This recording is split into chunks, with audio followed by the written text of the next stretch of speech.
Thou shalt not bear false witness against thy neighbor.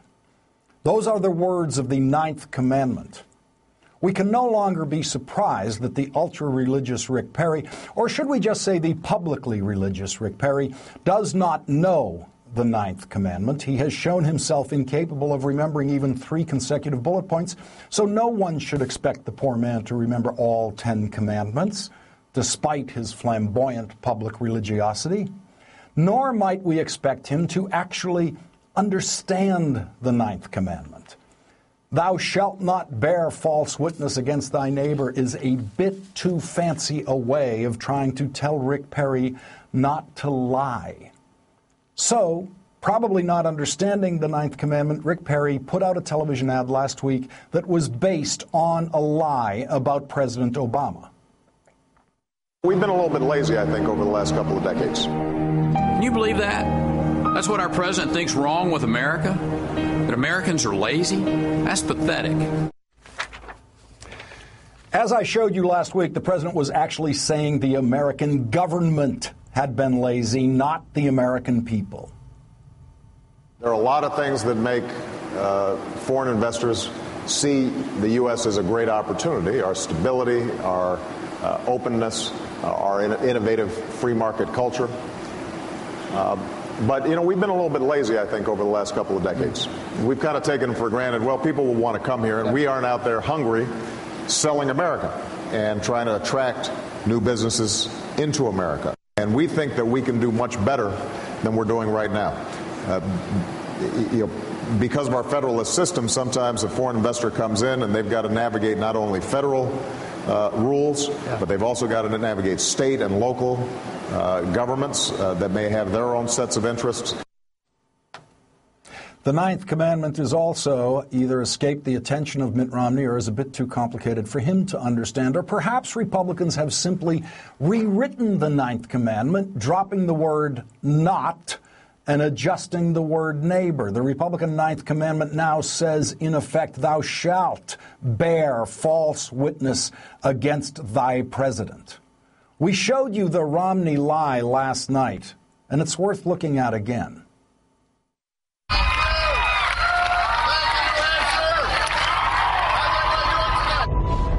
am confident that we can steer ourselves out of this crisis. And who's been in charge of the economy? We need a rescue plan for the middle class. We need to provide relief for homeowners. It's going to take a new direction. If we keep talking about the economy, we're going to lose. And once again, here's the full version of what then Senator Obama said before it was edited by the liars at the Romney campaign. Senator McCain's campaign actually said, and I quote, "If we keep talking about the economy, we're going to lose." When you spend every day of your life lying about your first name. I'm Mitt Romney, and yes, Wolf, that's also my first name. And I'm a husband, a father, a grandfather of 16. I love this country very much. The man's first name is Willard, as regular viewers of this program have known for over a year. If Willard will lie about that, then nothing Willard says probably feels like lying. If there is a pathological liar in the presidential campaign, it is Willard Romney. He was asked about his lying today, but the question was phrased, of course, in the limp-brained language of the campaign press. Governor, is it fair to take your rival, specifically the president, out of context in ads that come out specifically with regard to the New Hampshire ad? Well, actually, the ad before it went out was sent out with press releases describing that what the president had said about John McCain was now going to be used to be said about him. So there was no hidden effort on the part of our campaign. It was instead to point out that what's sauce for the goose is now sauce for the gander. And he spoke about the economy being a huge burden for John McCain. This ad points out, guess what? It's now your turn. The same lines used on John McCain are now going to be used on you, which is that this economy is going to be your albatross. And there's no question. The president's campaign and the DNC, we obviously got under their skin because the last thing they want to be doing is talking about the economy. and the president's failure to get this economy turned around. And we're just going to take it to him day in and day out. The smiling liar used a lot of words but didn't actually answer the question. And of course, the question to ask Mitt Romney and his despicably sleazy campaign staff is, why did you lie? But lie is the word campaign reporters are afraid of using face-to-face with lying candidates. Lie is the word the New York Times, the Washington Post, and the mainstream media will never use with a political candidate, which is why the mainstream media is speeding toward irrelevance in covering a process that involves constant lying by liars who are betting they can get away with it because the word lie is just not in the vocabulary of the establishment media that referees the presidential campaigns. The one sound judgment Republican voters have registered this year is that they do not trust Mitt Romney. They recognize that he is an inveterate liar.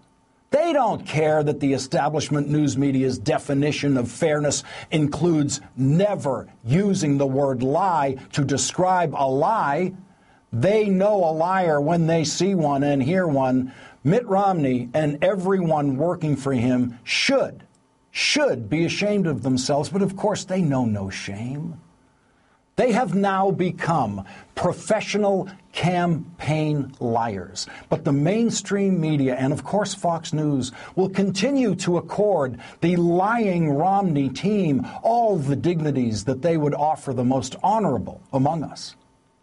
Liars like Romney debase our politics. Liars like Romney depress voter turnout. Liars like Romney turn people away from politics. Liars like Romney are profoundly bad for this country, but the mainstream media will never call what Romney does lying. And then they will run endless articles filled with the surprise and angst that American voter turnout is as low as it is, that the American voter is dispirited and uninterested in voting. The mainstream media helps deliver candidates to the ballot by never calling them liars, and then is surprised that Americans don't want to stand in line to vote for the likes of Mitt Romney. If you want stronger voter interest in this country, if you want stronger voter participation, stop the lying in the campaigns. The candidates aren't going to stop the lying on their own. The news media has to make the candidates stop lying. But as long as the campaign press remains so afraid of calling a lie, the candidates will never, ever be afraid to lie. And now, to all the sleazy liars at the Romney campaign, a Thanksgiving gift. Here is what the Obama campaign will never do to you. We should lower taxes for the very highest income people. We need to help Italy and help Europe. We don't have to decide between the two because they go together. Americans are lazy. We have lost our inventiveness. When a corporation is profitable, that's a bad thing. Take from some people and give to the others. Sometimes I just don't understand America. Do exactly what Ron Paul said.